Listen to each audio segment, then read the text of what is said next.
Keyboard keyboard যিনি বাজাচ্ছেন ওনার নাম জগন্নাথ মাইতি, তাকে মহারাজজি পুষ্পস্তবক দিয়ে বরণ করে নিচ্ছেন। এরপরে বাঁ দিকে করতলা আছে শম্ভু মণ্ডল। শম্ভু মণ্ডল আপনি? হ্যাঁ, করতলা আছে। আচ্ছা, শিখরে আছে উনি নিচেই উনি কি উনি শম্ভু বর্মন শিখরে।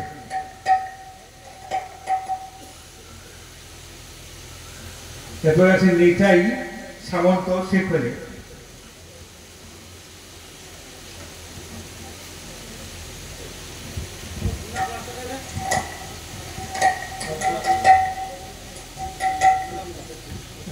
সচিন অধিকারী, সচিন অধিকারী করতাল বাজাচ্ছে। আমরা সরাসরি বিদেশে মহারাজজি আমাদের পক্ষ থেকে অধ্যক্ষ মহারাজজি বরণ করে নিলেন। জয় নিতাই, জয় জয় নিতাই, জয় রাধেশ্যাম।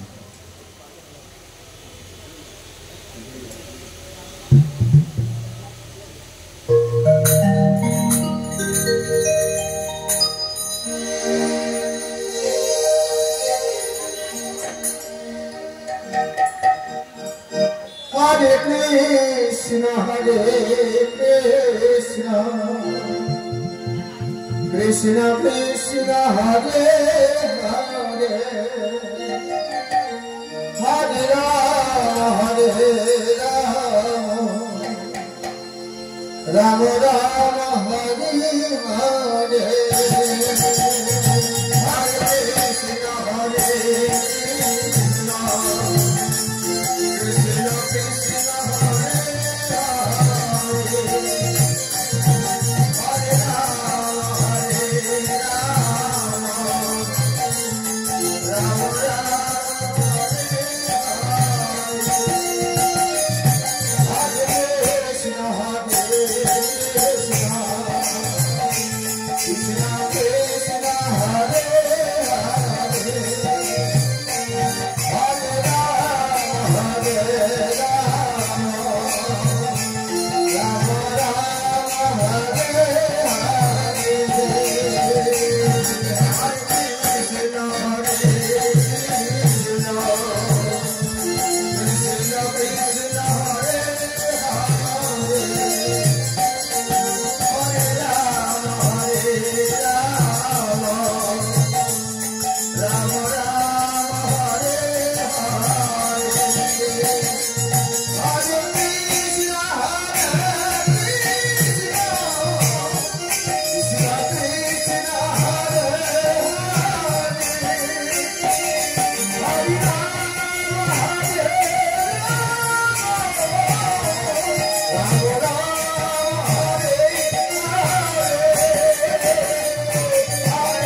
বিশিষ্ট কীর্তন শিল্পী শ্রী চন্দন মাঝি মহোদয় আমাদের রামকৃষ্ণ মঠ মঠচণ্ডীপুরের অধ্যক্ষ মহারাজ প্রণব শ্রীমৎ স্বামী বিশ্বনানন্দজির আমন্ত্রণে এসেছেন।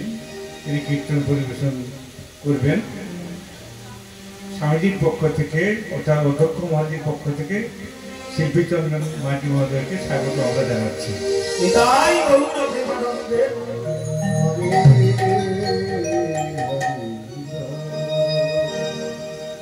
হরে কৃষ্ণ, জয় রাধে। স্বামীজি মাগো, এই স্বামীজি শব্দের অর্থ কি দিলা? স্বামীজি স্বয়ং পুরুষ, একমাত্র পুরুষ আমরা জানি গোবিন্দ। অনাদি রাধি গোবিন্দ সর্বকারণে কারণ।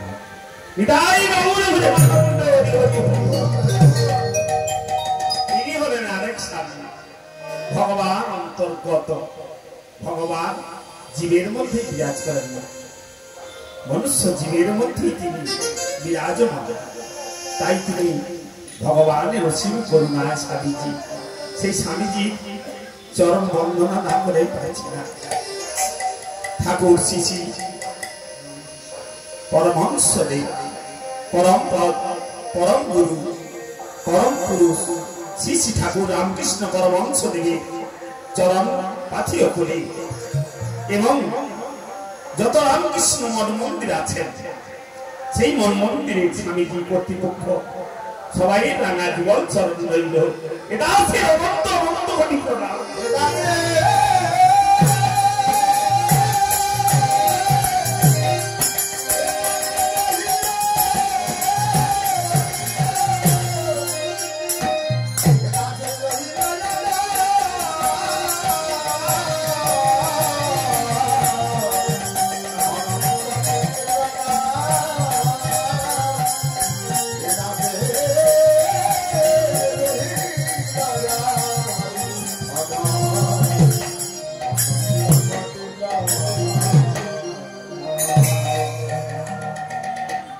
শুধু কি স্বামীজিকে প্রণাম করলে হবে না? স্বামীজির সব ভক্তবৃন্দ এবং আমার ভক্তিমতী মায়েরা, সমস্ত ভক্ত ভক্তিমতী মায়েরা সবাই চরণ রইল। এই চন্দন দাস বালি মহাশয় অনন্ত অনন্ত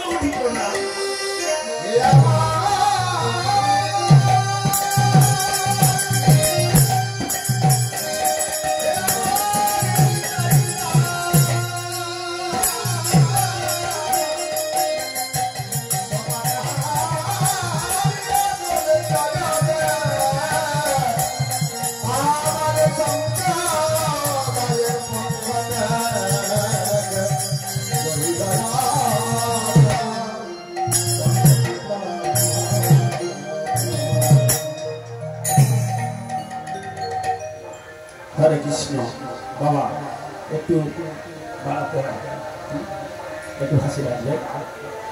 হরে কৃষ্ণ, জয় নিতাই, জয় গৌরহরি, হরি বল হরি বল। অধীনা বলি যদি একবার ভগবান যুগে যুগে এসেছেন, যুগে যুগে তিনি লীলা করেছেন, তো লীলা পুরুষোত্তম সেই ভগবানের সাথ অবয় অবতারের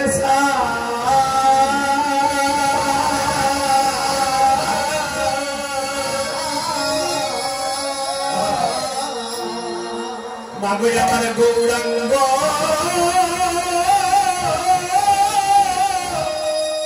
আমার গৌরাঙ্গ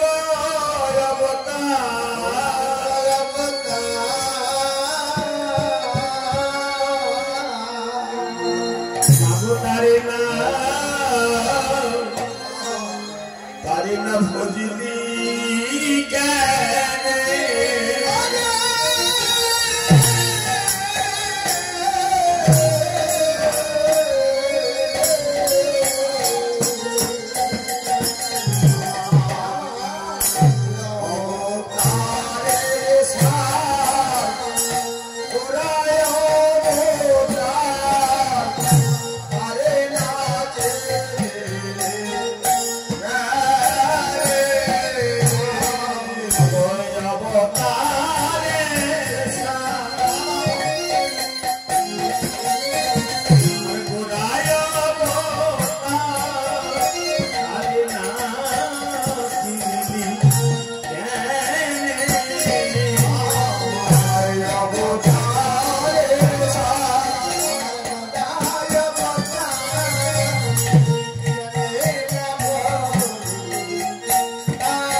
হরে কৃষ্ণ জয় রাধে রাধে মা গো সময়টা বড় অতি কম একটু বলে নি মা কারণ আমাদের আশা যা করতে করতে জন্ম গেল কি তাই না কারণ যাওয়া আসা করতে করতে জন্ম যেতে আসতে এইভাবে যাওয়া আসা করতে করতে আমাদের বহু জন্ম পার হয়ে গেছে তবু কি গোড়াচরণ মনে করে না গো মা আসুন আজ সবাই মিলে আমরা কারণ আয়ুষুঞ্জ স্তম্ভিতের কালে কতটুকু বেলা একটু রোদের জ্যোতি পেলে আমরা কি করি এসি ঘরে বিশ্রাম করি তাই না এই প্রখর রোদ্রের তাপ এসি ঘরে বিশ্রাম করি ভগবান বললে শুনতে ওই এসি ঘরে বিশ্রাম না করি যদি একবার গৌর চরণে আশ্রয় করি একবার ভগবান কল্পতর বৃক্ষের চরণ তলে বসে বসে যদি একবার হা কৃষ্ণ হারি নাই গৌর হরি বল ডাকতে পারি তোদের মানব জানা সফল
জয় নিতাই জয় গৌর হরি বল একমা এই ভারতবর্ষটা বড় অমূল্য সম্পদ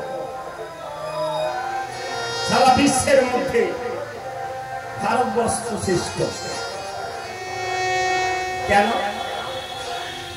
ভারতবর্ষে জন্ম হইল যার সফল জন্মতা কারণ এই ভারতবর্ষের মাটিতে ভগবান বারবার করে তিনি নীলাভ বসনে এসেছেন তাই গীতায় লিখেছেন যদা যদা হি ধর্মস্য গ্লানি ভবতি ভারত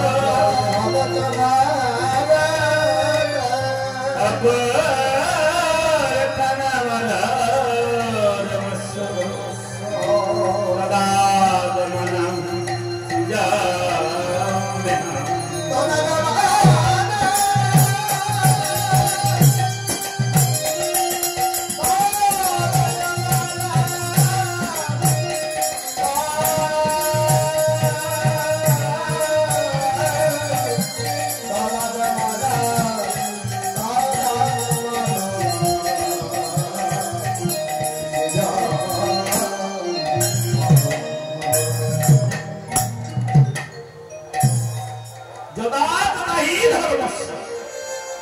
যখন যখন ধর্মে গ্লানি উপস্থিত হয় মানুষ ধর্মকে ভুলে যায় ভুলে গিয়ে কি হয় না অধর্মের পথে বিচরণ করে হ্যাঁ গো মা আপনাদের এখানে এটা হয়েছে কিনা জানি না তবে আমার দেশে প্রায় দেখা যায় এখন সব যিশুর ভক্ত হয়ে গেছে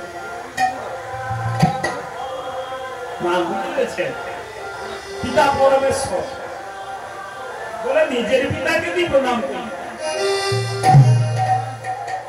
পিতা পরমেশ্বর পুজো দিবে কি মানিবে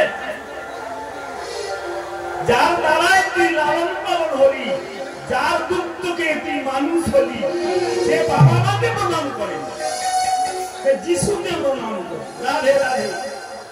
বলে তোমার অধমতি হবে, চৈতন্য কোনোদিন তোমার হবে না। তাই যখন যখন ধর্মের গ্লানি উপস্থিত হয়ে যায়, মানুষ ধর্মকে ভুলে গিয়ে অধর্মের পথে চলে যায়, ভগবান বললেন তখন আমি ভারত মাটিতে অবতীর্ণ হই।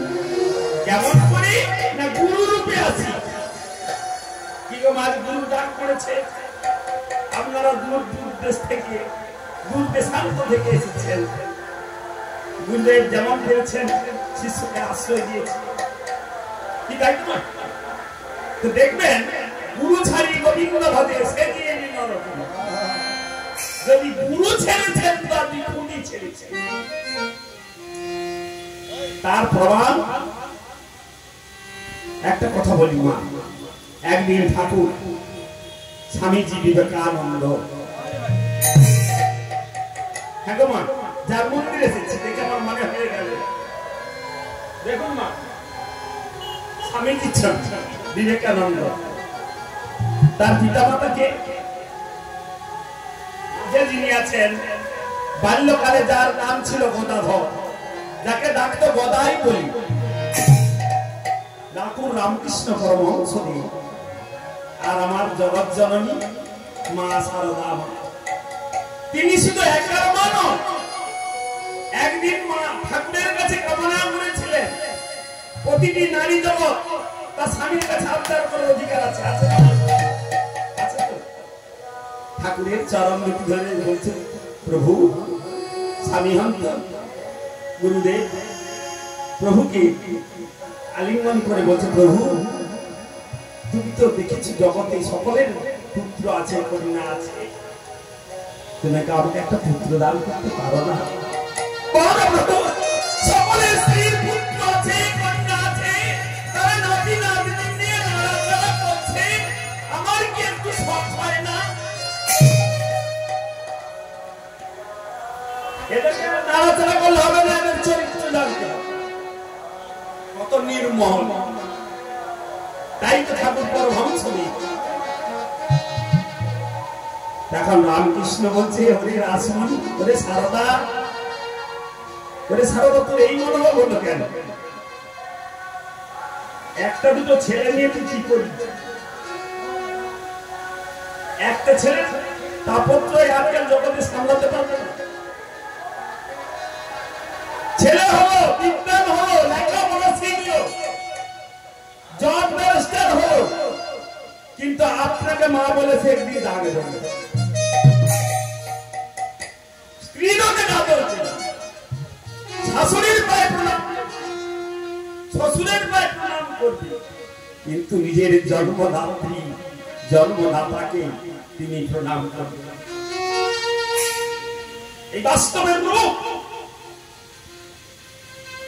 বলছে সারদা, তুমি সন্তান চাইছ, সন্তানের মতো সন্তান চাও।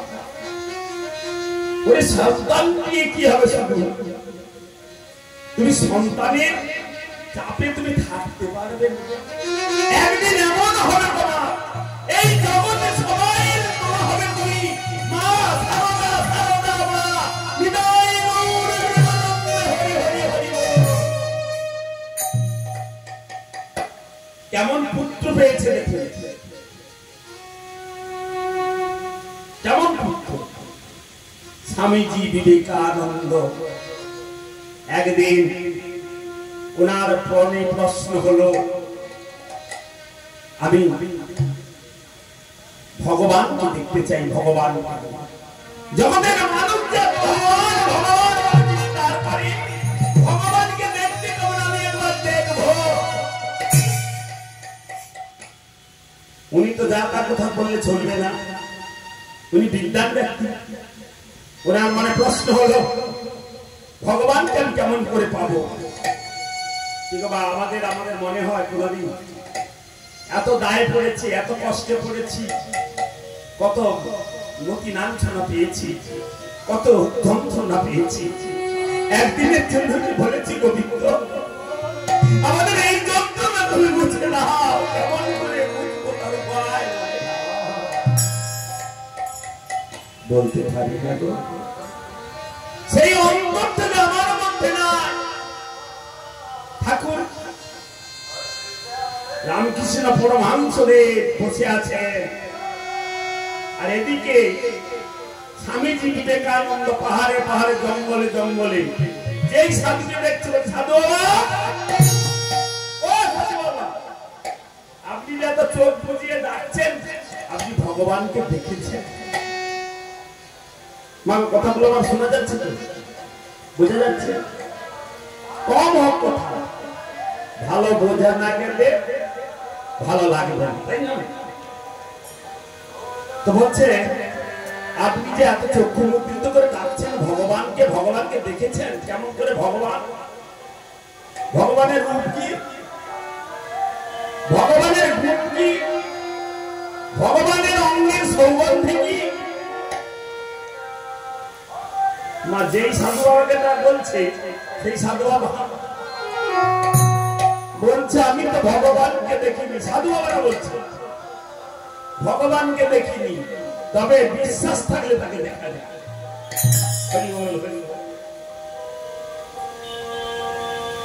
বিশ্বাস থাকলে দেখা যায়। বিবেকানন্দের মনে প্রশ্ন হলো, এটা আবার কেমন কথা? বিশ্বাস থাকলে তো ভগবানকে পাওয়া যাবে, এটা বড় কথা নয়। কিন্তু আপনি কি দেখেছেন? বলেন না। মাগো জঙ্গলে জঙ্গলে ঘুরলেন, তারপরে পাহাড়ে ঘুরলেন, ঘুরতে ঘুরতে একদিন কোথায় পৌঁছে গেল?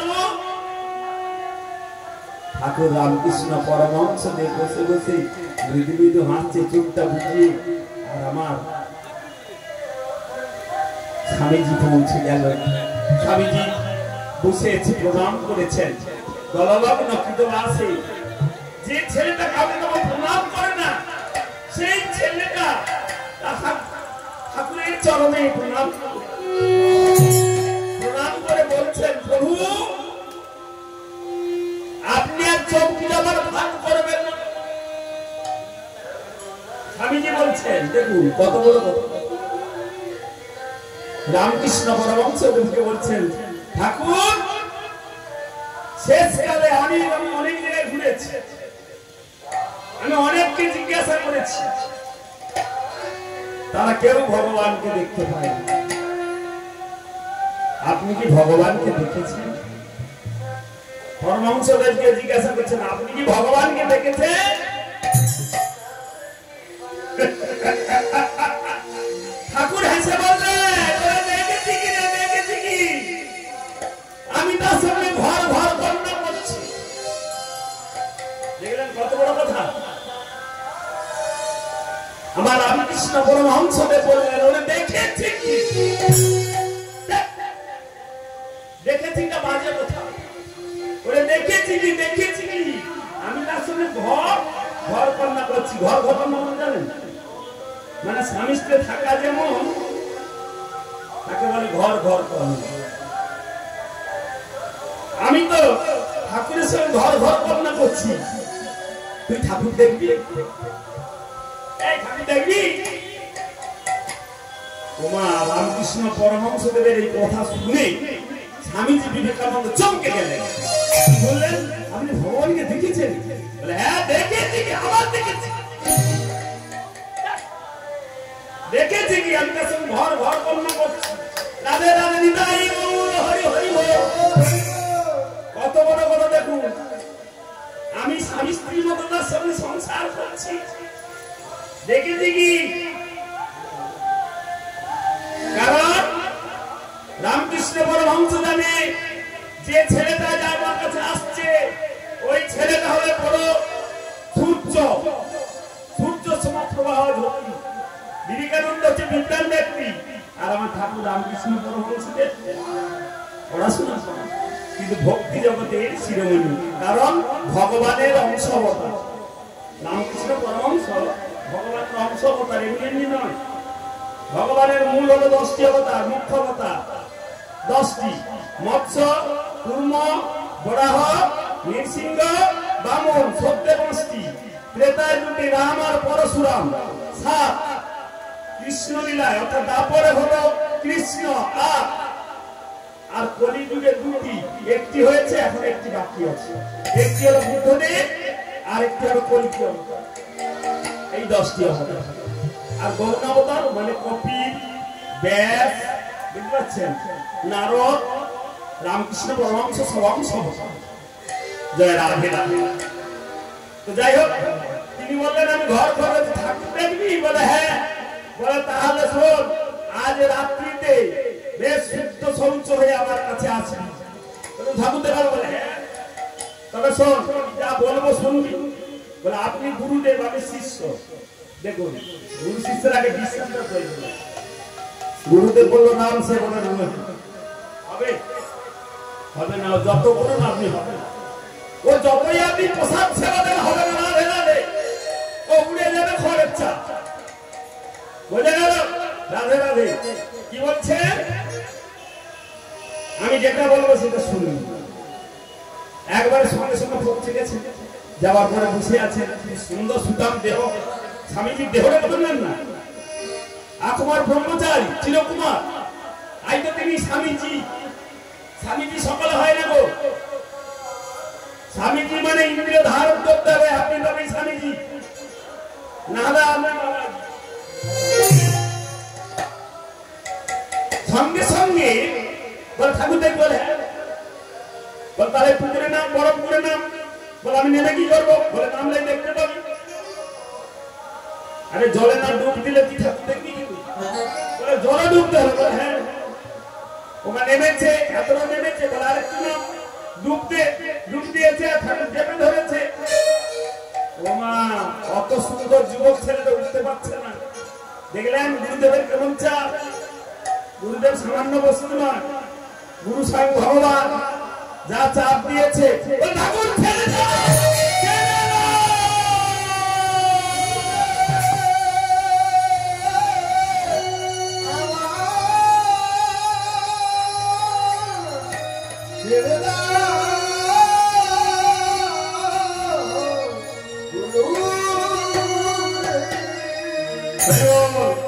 ছেড়ে দাও। বলে ছেড়ে দিয়েছেন। শিষ্যকে তিনি ভাবলেন, এমন শিষ্য কজন মিলে গো। ঠাকুর রামকৃষ্ণ পরমহংসদেব জানেন আমার এমন প্রিয় শিষ্য জগতে পাওয়া বড় দুর্লভ। তাই বলছে হ্যাঁ রে, তুই ঠাকুর দেখেছিস? বলে এই তোমার ঠাকুর দেখা। আমার দম বন্ধ হয়েছে ওই জলে মিলে, শ্বাস প্রশ্বাস নিতে পারছি। আর তুমি এমন করে ধরে রাখছো, আমি তুমি ছাড়ছ না। আমার জীবনটা যায় যায় জলের ভেতরে। বলে আচ্ছা, যখন জীবনটা তোর আকুলি পাকুলি হয়েছিল, আকুলি বিকুলি হয়েছিল, তখন তোর কি মনে হয়েছিল? বলে ছেড়ে দিলে আমি বাঁচছি। বলে শোনো শোনো, যেমন তোর জলের মধ্যে আকুলি বিকুলি হয়েছিল, বলে নারায়ণ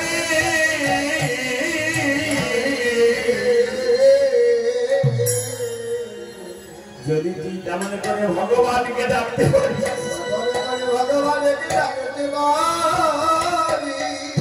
তিনি না এসে কি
সময়টা বড় কম আর দুজন একজন করে ভক্তরা বসে আছে কিছু মনে করবেন না আমি যখন মন্দির এলাম না শিব দুর্গা দেখলাম তা আমার মনে আস্তে আস্তে শিব দুর্গা দিলার কথা মনে হয় কি হবে তো তোমা বলি আমরা 4:30 থেকে 6টা পর্যন্ত সময় দিয়েছি বাবারা দিয়েছেন বলে বাবা 1.5 ঘন্টার বেশি করা যাবে না বলুন তোমার 1.5 ঘন্টায় কোনো কিছু লীলা কথা হয় কি হবে কারণ সম্প্রদায়রা এসে যন্ত্র সেট করতে এদের বন্দনা করতে তো আধ ঘন্টা আর 1 ঘন্টা না কি হবে তবে আপনারা কৃপা করুন অল্প একটু ছোট করে যতটুকু আপনারা কৃপা করবেন কারণ ভগবানের কথা বলা জীবের পক্ষে অসম্ভব কি বাবা হয় পঞ্চম যিনি 5 মুখে হরি কথা বলে শেষ করতে পারে না দিবারিসি নারদ বিনা যন্ত্রে যার কথা শেষ করতে পারে না আর ব্রহ্মা চতুর্মুখে যার কথা বলে শেষ করতে পারে না এমন অনাদি আদি গোবিন্দের কথা কি বলা যায় গো তবে হ্যাঁ যদি সাধুগুরু বৈষ্ণব কৃপা করে তবে কিছু স্মরণ করা যায় দেখুন মানুষের ভালো লাগে না হরি কথা দেখবেন এখানে বাবু রাত্রে কি অনুষ্ঠান আছে নাটক আছে দেখবেন নাটকের বেলায় কিন্তু বহু লোক আসবে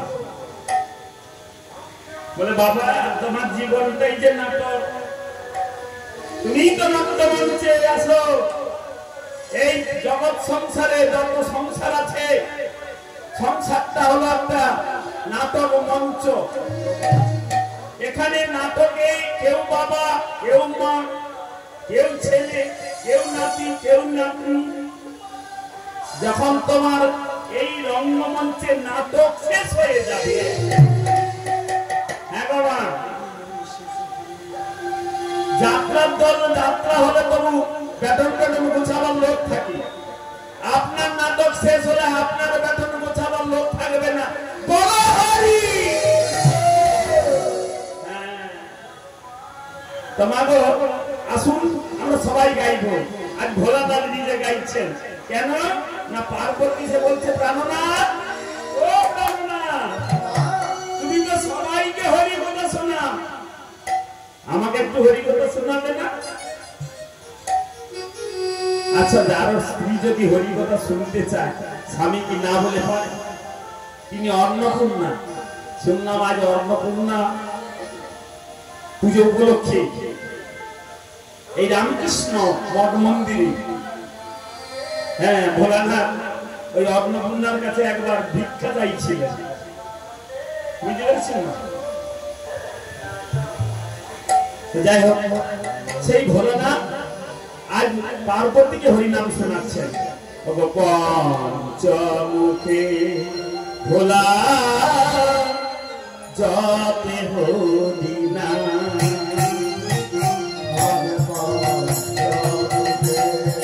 ভোলা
হরি নাম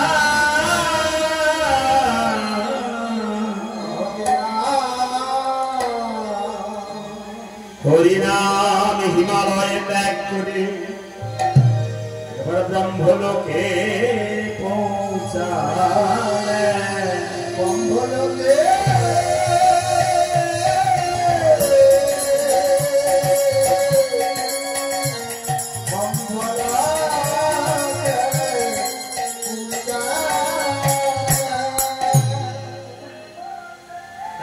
শিবলোকে কে আছে শিব, আর ব্রহ্মলোকে কে আছে ব্রহ্মা।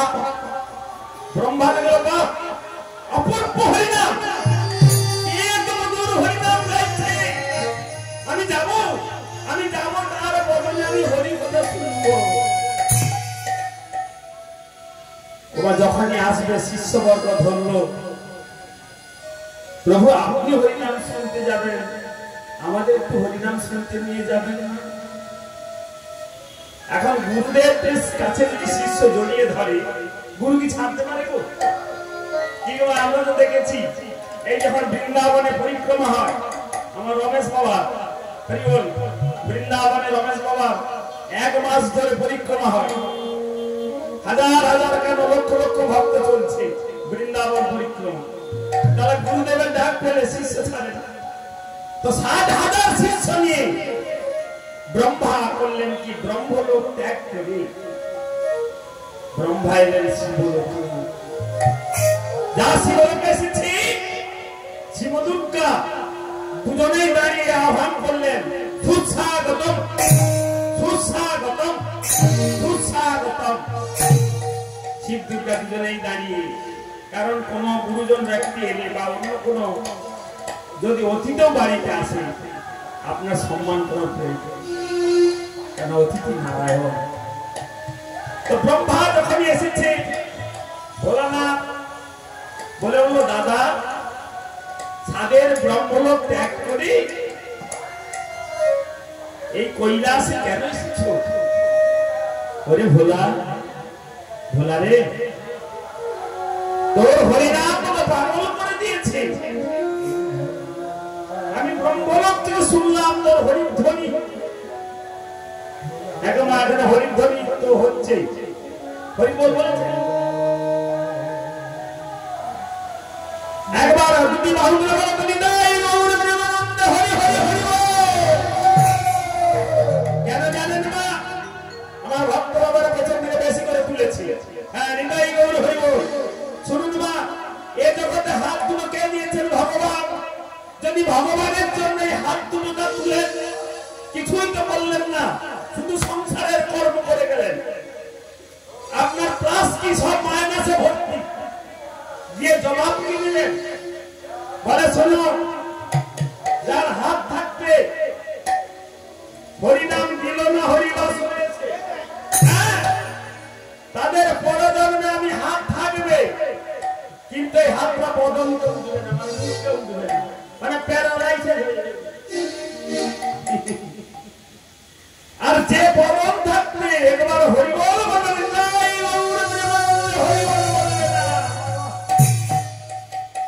শেষের জীবনে অনেক চেষ্টা করবে বটে, তিনি বলতে পারবে না। কারণ এইটা ঠাকুর তুলসীদাস বলেছিলেন, জপ জপ করো কি মরণ মে হুঁশিয়ার। আপনি সারা জন্ম কত সাধুগিরি করেছেন, কত পদ নিয়ে এসেছেন, কত বিদ্যুৎকারী করেছেন। আমি দেখে নেব সেই পদটি খুলে হৃদয় গৌর হরিবল বলা হয়ে গেছে। জপ তপ করো কি মরণ মে হুঁশিয়ার।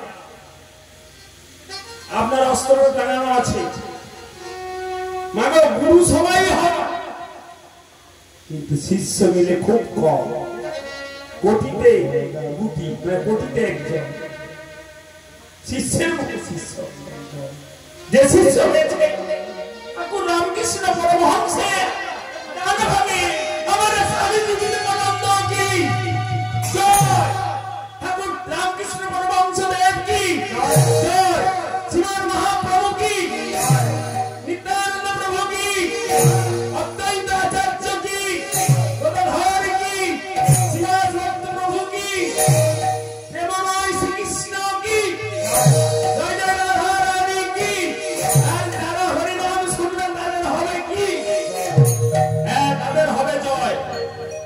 যারা হরিনাম শুনবে হরিনাম গাইবে তাদের হবে জয়। কারণ নাটক হবে, ফাংশন হবে, ড্যান্স হবে, লক্ষ লক্ষ মানুষের ভিড় পড়বে, কিন্তু হরিনামের বেলায় খুব কম। তিন দিন কুণ্ড হইল পুরো,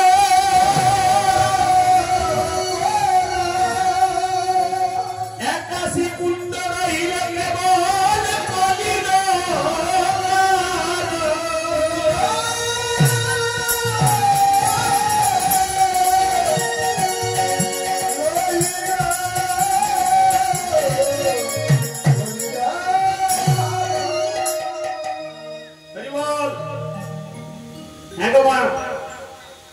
মাগো সকাল সকাল মাখন তুলো বেলায় হলে ভোর।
রাধে রাধে।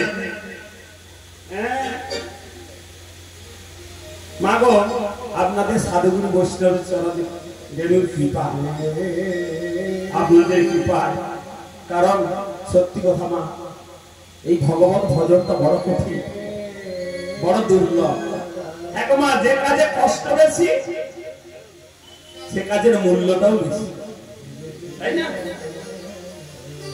বেশি কষ্ট করেছিল স্বামীজি বলেই তো রামকৃষ্ণ পরমহংসদেবের মতো গুরুদেবকে পেয়েছেন, তাই না?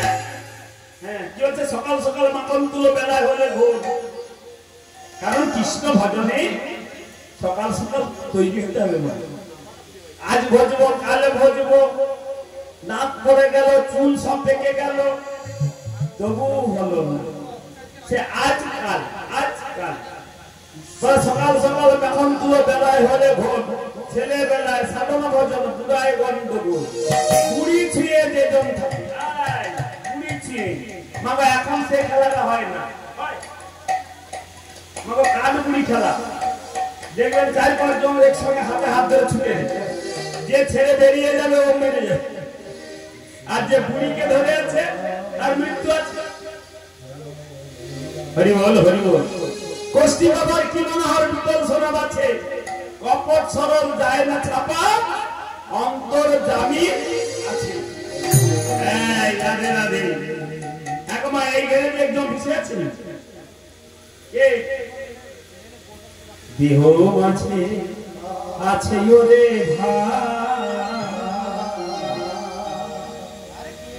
দুইটি পাখি দেখে না তারা কোলা হলো না।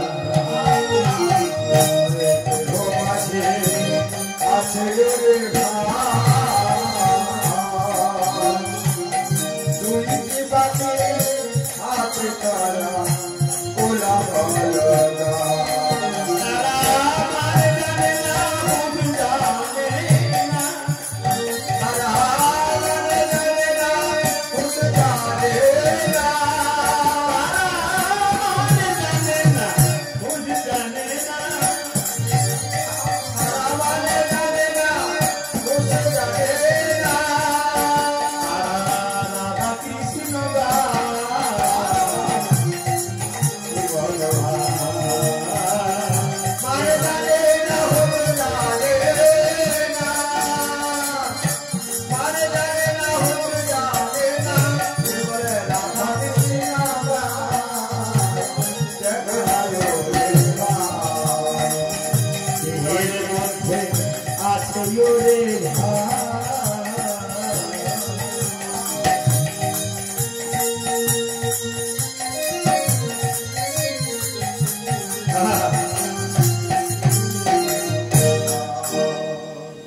দেহের মধ্যে দুটি পাখি আছে, এই জীবাত্মার পরমাত্মা। পরমাত্মার গোবিন্দ, জীবাত্মার রাধারানী এই দেহেই আছে। তুমি কি করছো সারাদিনে?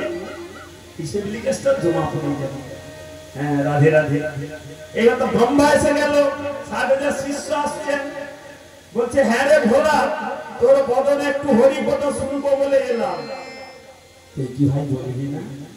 বলছে, দাদা আপনি হরিকথা শুনতে এসেছেন, হরিকথা বলা মানে তো খুব ভালো, আমার আনন্দ হবে আর আপনারাও শুনে প্রেমানন্দ পাবে। ও মা, 60,000 শিষ্য এসেছে একজনের জন্য। তারা সারা হিমালয়টা ঘিরে ভোলানাথ আর পার্বতীর চারিপাশে বসে পড়েছে। বলছে, ভোলা এবার তুমি গা। এবার কি করছে? কাপড়টা খুলি। হ্যাঁ গো মা, কাপড়। ভোলানাথের ভালো কাপড় আছে? ভালো কাপড় নেই, আচ্ছা বাবা, সেটা ধরেই টানছে পার্বতী। বলে, আমাদের টানছে বলে, আচ্ছা ব্রহ্মা যে 60,000 শিষ্য নিয়ে তোমার কাছে হরিকথা শুনবে বলে এসেছে, ও কতটা হরিনাম শুনবে এটা পরীক্ষা করে দেখবেন না?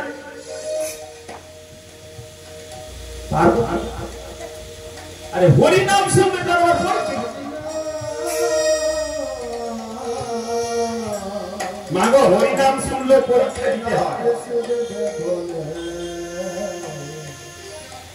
বলে, কিরকম করে পরীক্ষা দেবে বা আমরা পরীক্ষা নেব? বলে, শোনো, তুমি তো হরিনাম গাইতে গাইতে পাগল হয়ে যাবে, সেই ফাঁকে আমি এমন একটা রূপ ধরবো, দেখি ব্রহ্মা তোমার হরিনাম শুনে না আমার রূপমাধুরী দর্শন করে। হরিবল হরিবল। বলে, তোমার যা হয় করো, আমি তো সব জানি না বাবা, আমি হরিনাম গাইতে জানি, তাই হরিনাম করবো। বলে, ঠিক আছে, তুমি তোমার হরিনাম করো, আমি দেখি কি করি, পরীক্ষা নেওয়া যায়। এবার ভোলানাথ হরিনাম আরম্ভ করলেন। পঞ্চমুখে ভোলা জপে হরিনাম,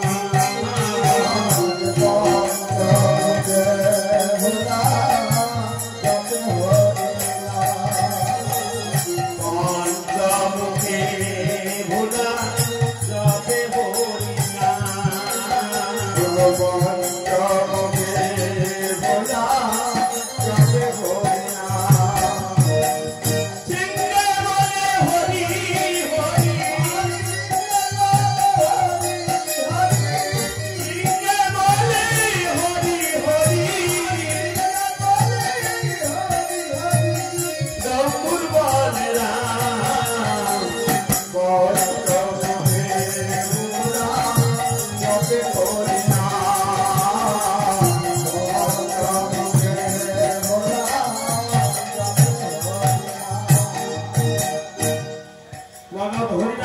হরিনাম গাইতে গাইতে ভোলানাথ তো পাগল হয়ে গেছে। পাগল ভোলা তো হরিনাম করতে করতে পাগল ভোলা, আর দিন দিদি জ্ঞান নেই। এ পাশে কি বলছে? দুর্গা ভালো করে শুনেছি। তৈলক মোহি দুর্গা মুখের মাধুরী,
দেখবেন 80 বছরের মা যদি খুব ভালো করে একটা বেনারসি পরে ফেলে,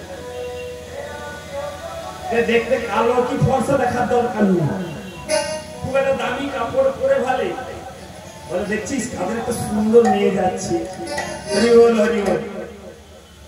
তো মা মোহিনী শক্তি ব্রহ্মা হরিনাম আর শুনতে দেখ, আর হরিনাম নাম সব পাপ। সে তাকায় তাকিয়ে দেখছে, হাই কাদের একটা সুন্দর, দেখলে নয় জড়িয়ে যায়। যদি আমি একটা স্ত্রী পেতাম আমার জীবনটা সার্থক হতো। তাই ব্রহ্মা বললেন হরিনাম না শুনে দুর্গার দিকে তাকিয়ে আছে, এক মনে এক প্রাণে একখানে দুর্গার দিকে তাকিয়ে আছে, আর শুধু ভক্তি রাখছে, আলিঙ্গন করছে। ও মা, এই সময় ভোলানাথের নজর পড়ল ব্রহ্মার। ব্রহ্মার কটি মাথা বলো তো মা? চারটা। হ্যাঁ, এখন চারটা। কিন্তু যখন এই লীলা বিষয়টি, তখন ব্রহ্মারও ছিল 5টা মাথা।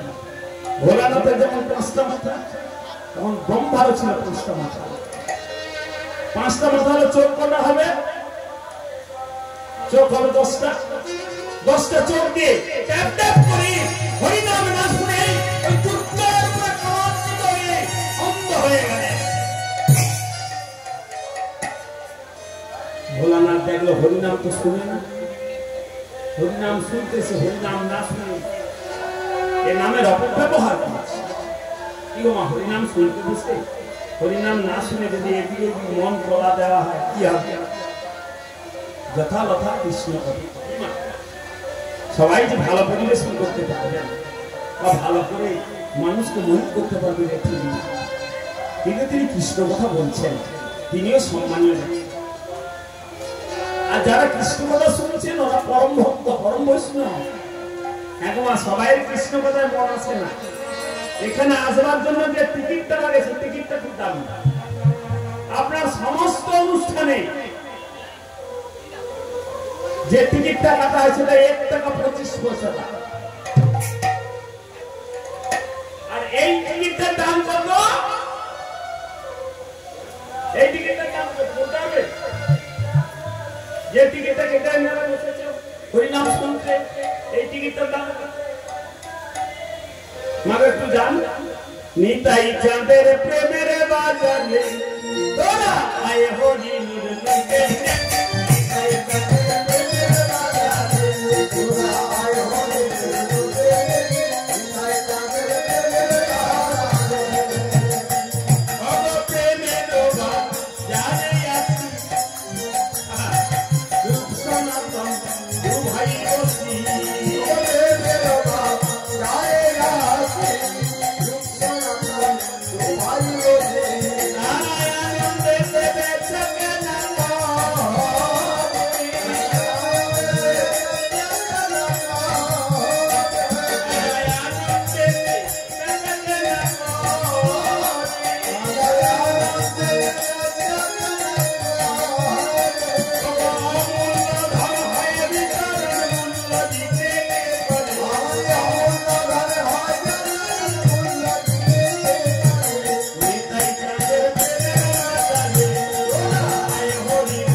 প্রেমের বাজারে বসে রূপ সনাতন দুভাই আছে, তারা আনন্দতে বেচা কেনা করে। অমূল্য ধন, যার কোনো মূল্য নেই, তাকে বলা অমূল্য। বলছে না না, অমূল্য ধন হয় বিতরণ, মূল্য দিতে কে পারে?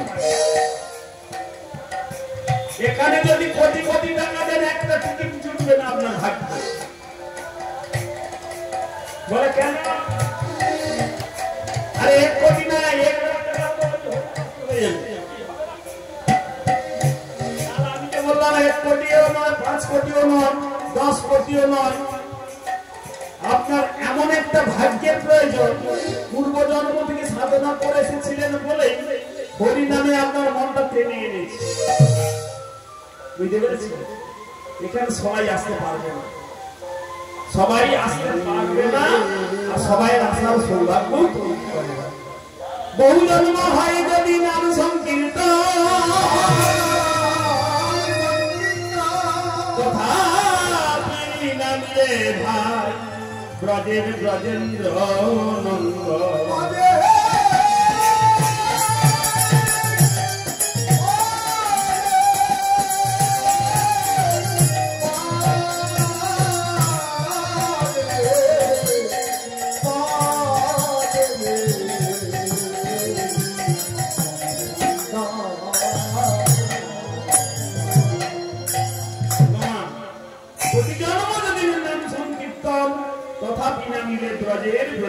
নন্দ। প্রতিটি জন্মে হা কৃষ্ণ প্রাণ কৃষ্ণ বলে কাঁদতে কাঁদতে যখন দেহটা চলে যাবে, পরের জন্মে যখন আবার জন্মগতি লাভ হবে, দেখবেন আপনি একটা ধাপে এগিয়ে গেলেন। এইভাবে এগোতে এগোতে কোটি জন্ম সাধনা করতে করতে তবে কোনো না কোনো জন্মে ভগবানের কৃপা লাভ।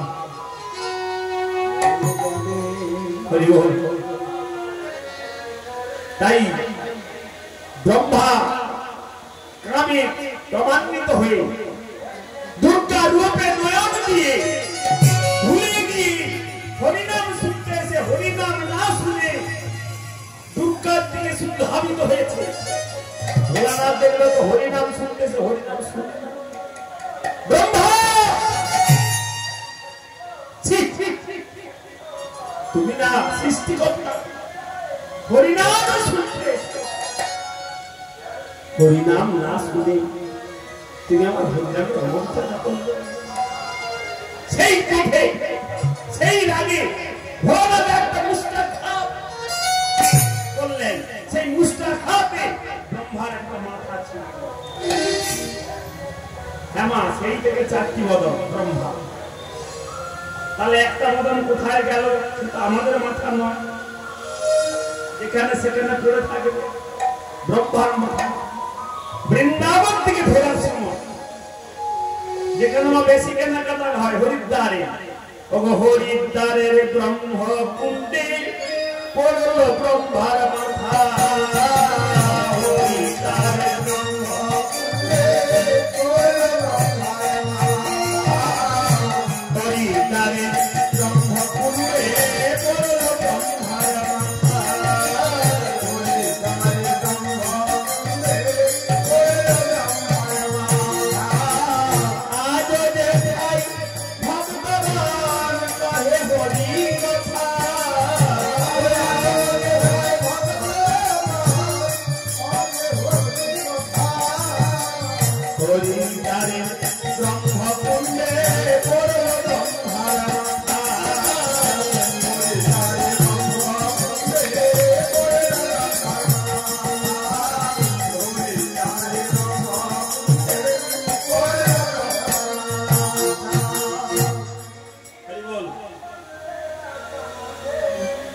মাগো লীলাটা বেশি যাওয়া যাবে না, কারণ প্রায় আমাদের নামার টাইম হয়ে গেছে। রাধে রাধে। এখন কথা কি মা, হরিনাম করতে 4-5 ঘন্টা লাগবে অন্তত লীলা করতে। তো যাই হোক মাগো হরিনাম করো সাধনা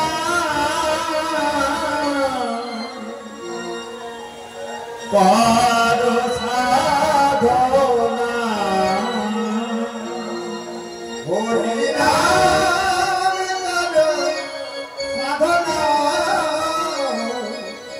কর সাধনা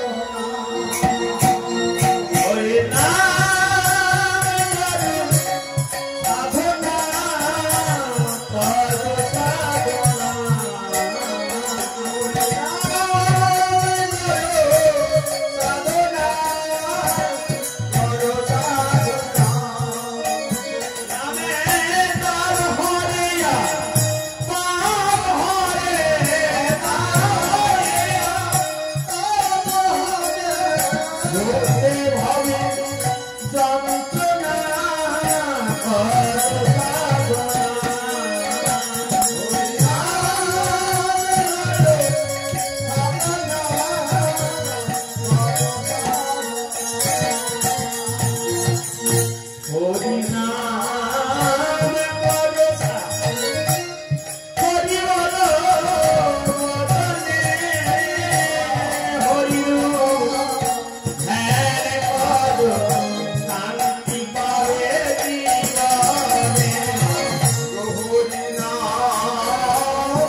মনুষ্য জন্মটা বড় দুর্লভ জন্ম, বড় খেটে খেটে আসার পরে এমন জন্ম, সেই জন্মটা যদি হেলায় হারিয়ে যায় আর কিছু হবে। তাই বলো সবাই মনে মনে করবে এমন দুর্লভ জানাতে কিবা কার্য করেছ, আমার জন্ম হলে মৃত্যু হবে, তার উপায় কি ভেবে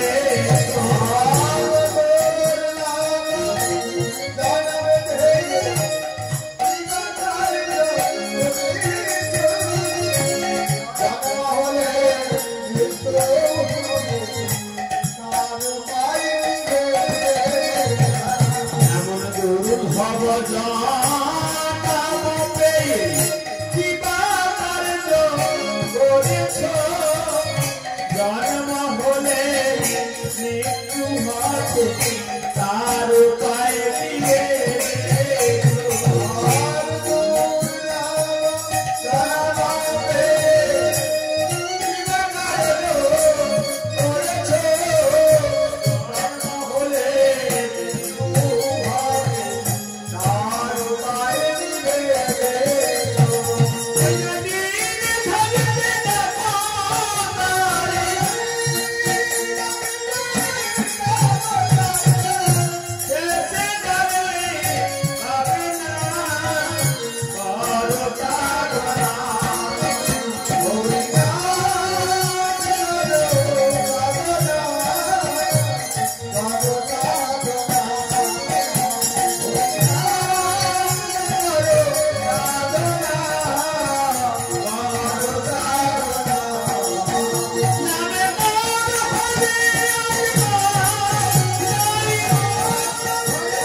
বিশ্রাম নিতে হবে, কারণ বাবু এসে বলে গেলেন সন্ধ্যা আরতি আছে, ভগবানের সেবা কাজে বাধা দেওয়া উচিত নয়। মাগো অপরাধ প্রচুর, আমি আর একখানে গান করবো, করে লীলা বিশ্রাম দেবো, তাই না মা? ঠিক মা? যদি কোনোদিন গোবিন্দ দিন দেয়, সাধুগুরু বৈষ্ণবের কৃপা হয়, যদি কোনোদিন কোনো ভাগ্য পড়ে, কারণ শ্রী চৈতন্য চরিতামৃতে বললেন বহু জন্ম ভাগ্য পড়ে, যদি অমনি পড়ে আসিয়া করেনি বিচরণ। কারণ সংসার ভবিতে কোন ভাগ্যবান জীব সাধু গুরু কৃপায় পায় ভক্তিলতার বীজ। মাগো যদি কারো প্রয়োজন হয় বা সাধুগুরু বাবারা আছেন, আমার কীর্তনের ভিডিও গান আছেন, আপনারা সঙ্গ করতে পারেন। আমি আর একখানা গান করবো, পরে অনুষ্ঠান আছে, আপনারা উপভোগ করুন, আনন্দ লাভ করুন। তুই কেন হোলি রে কারা, তুই কেন হোলি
নদিয়া নগরে হরিনাম বিতরণ করি জগতের